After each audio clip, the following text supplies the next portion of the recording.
O livro de Jó é uma grande parábola sobre o sofrimento e a fidelidade a Deus.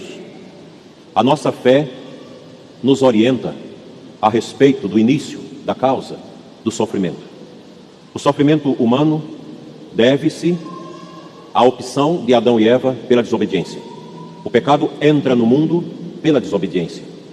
O pecado traz a morte e trouxe o sofrimento. A vida sobre a terra é difícil, é penosa. O próprio Eclesiastes diz que tudo é muito sofrido debaixo da terra. E além do sofrimento, o ser humano carrega e ostenta em si a vaidade. Vaidade das vaidades, tudo é vaidade, diz o Eclesiastes. A luta do homem sobre a terra é tremenda. O sofrimento é a companhia praticamente de todos nós. Dificilmente nós vamos encontrar uma pessoa que diz: eu nunca sofri, porque o sofrimento tem já seu início no nascimento e toda a nossa vida é marcada por ele. O sofrimento, ele traz um grande aborrecimento à nossa vida. E como nós já falamos aqui inúmeras vezes, há duas maneiras de sofrer: sofrimento pagão e sofrimento cristão. O pagão sofre diferentemente do cristão, porque o pagão não tem vislumbrado na sua vida a consciência clara da vida eterna.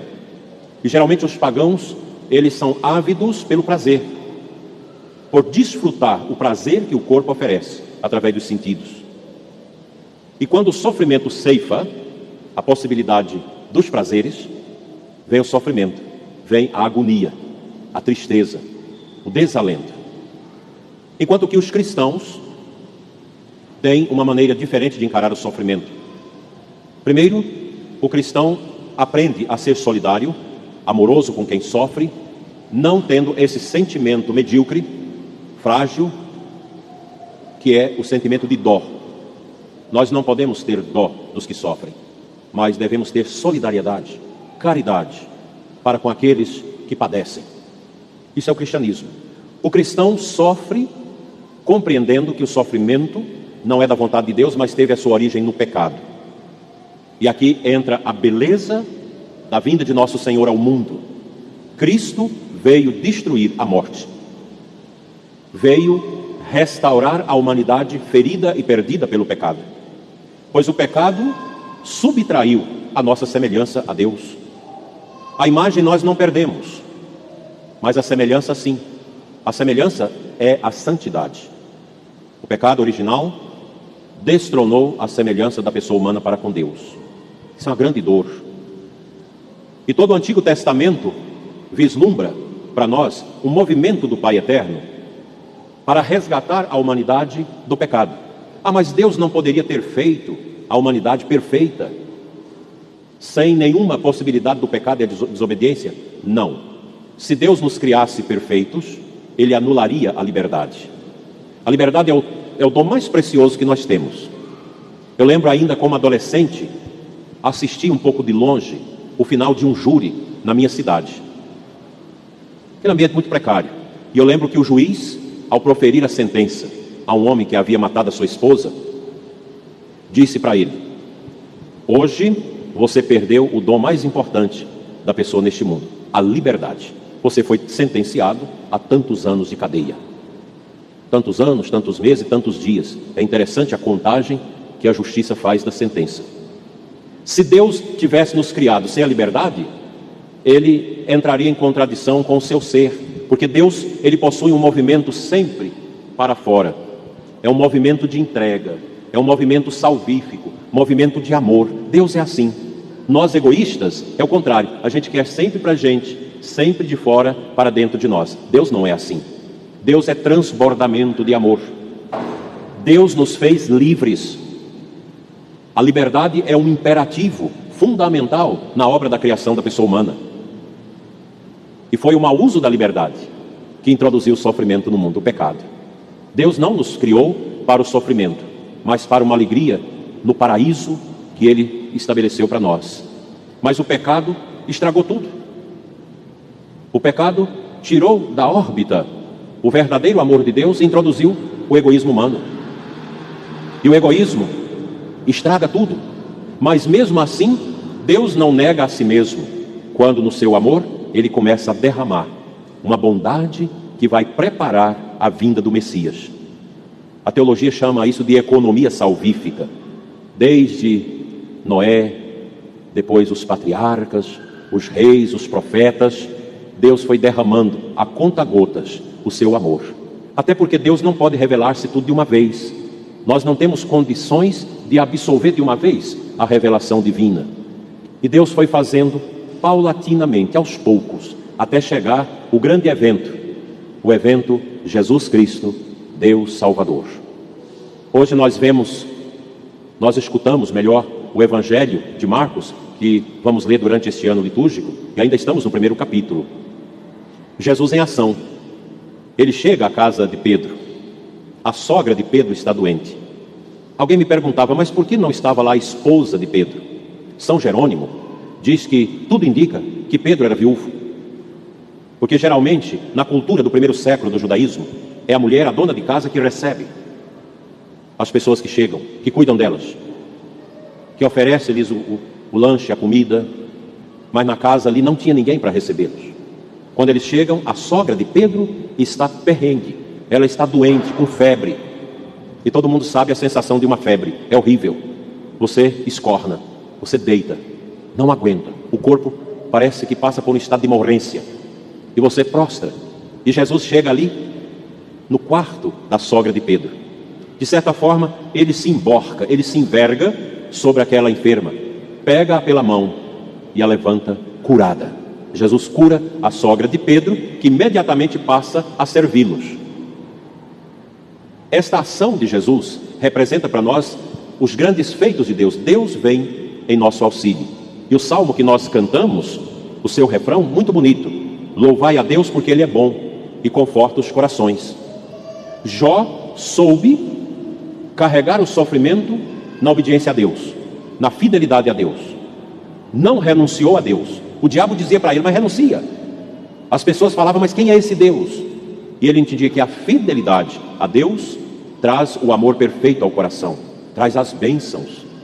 Nós somos chamados a deixar Jesus tocar em nós, nos libertar sobremaneira da chaga do pecado, que é a causa de todas as ruínas neste mundo. O pecado não pode ter lugar na nossa vida.